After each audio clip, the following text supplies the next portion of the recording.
Halo semuanya, perkenalkan nama saya Asyifa Rizkia dari kelas 11 F7. Di sini saya akan melakukan ceramah mengenai peristiwa Isra Mi'raj. Biru laut seperti kolam, ikan paus pandai menyelam, dari lubuk hati yang paling dalam, saya buka ceramah dengan salam. Assalamualaikum warahmatullahi wabarakatuh. Alhamdulillahirrabbilalamin, segala puji bagi Allah yang telah memberikan kita nikmat iman, Islam, dan kesehatan. Salawat serta salam semoga tercurah kepada Nabi Muhammad SAW, keluarga, sahabat, dan seluruh umatnya hingga akhir zaman. Hadirin yang dirahmati Allah, pada kesempatan ini izinkan saya menyampaikan ceramah mengenai peristiwa Isra Mi'raj. Salah satu peristiwa penting dalam sejarah Islam yang menjadi bukti keagungan Allah dan kemuliaan Nabi Muhammad SAW. Apa sih Isra Mi'raj itu? Isra adalah perjalanan Nabi Muhammad SAW pada malam hari dari Masjidil Haram di Makkah ke Masjidil Aqsa di Palestina. Sedangkan Mi'raj adalah perjalanan Nabi Muhammad SAW dari Masjidil Aqsa menuju langit ketujuh hingga Sidratul Muntaha. Perjalanan ini bukan perjalanan biasa. Ini adalah mukjizat besar yang Allah berikan kepada Nabi Muhammad SAW untuk menguatkan hati beliau setelah mengalami penuh ujian, seperti wafatnya Abu Thalib dan Khadijah. Pelajaran penting yang bisa kita dapat dari Isra Mi'raj adalah yang pertama, kewajiban sholat 5 waktu. Saat Nabi Muhammad pergi ke Sidratul Muntaha, di situ ia diperintahkan untuk menyebarkan kepada umatnya untuk sholat 5 waktu. Awalnya bukan sholat 5 waktu teman-teman, tapi awalnya Allah memerintahkan kepada umatnya untuk sholat sehari 50 waktu.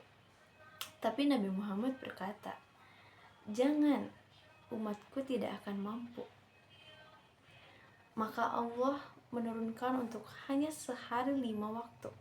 Itu pun manusia susah ya. Itu padahal sudah diberi keringanan 5 waktu. Bayangkan jika manusia diberikan sehari 50 waktu. Wah, itu Masya Allah ya teman-teman. Jadi sudah diberi keringanan 5 waktu sehari oleh Allah Subhanahu wa Ta'ala. Masa sih enggak gitu ya. Oke, kewajiban sholat 5 waktu. Pada peristiwa Mi'raj, Allah langsung memerintahkan sholat 5 waktu kepada Nabi Muhammad SAW.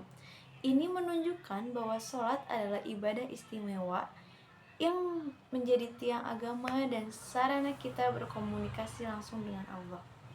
Sehingga sholat menjadi suatu kewajiban yang sangat berkah ya teman-teman. Dan kita juga harus melaksanakannya, karena kita hidup untuk apa teman-teman? Kita hidup cuma untuk sholat. Insya Allah kalau sholat nanti hidupnya diperlancar. Yang kedua, ada ujian adalah jalan kenaikan derajat. Di saat kita diberi ujian, kita jangan sedih teman-teman.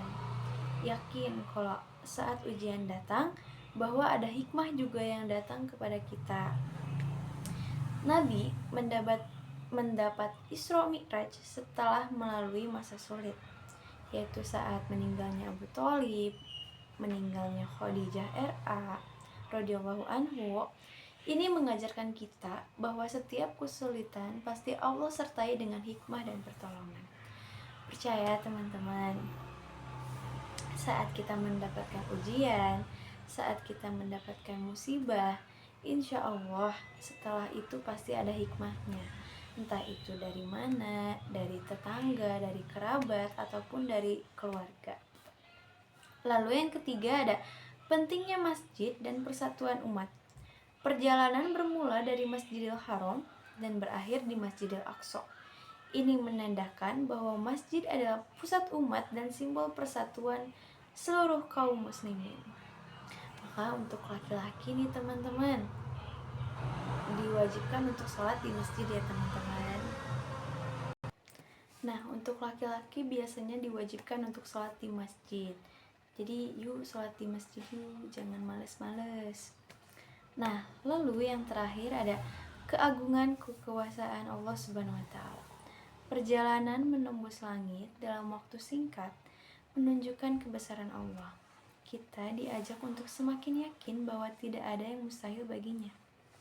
Jika Allah sudah berkehendak, maka tidak ada yang tidak mungkin.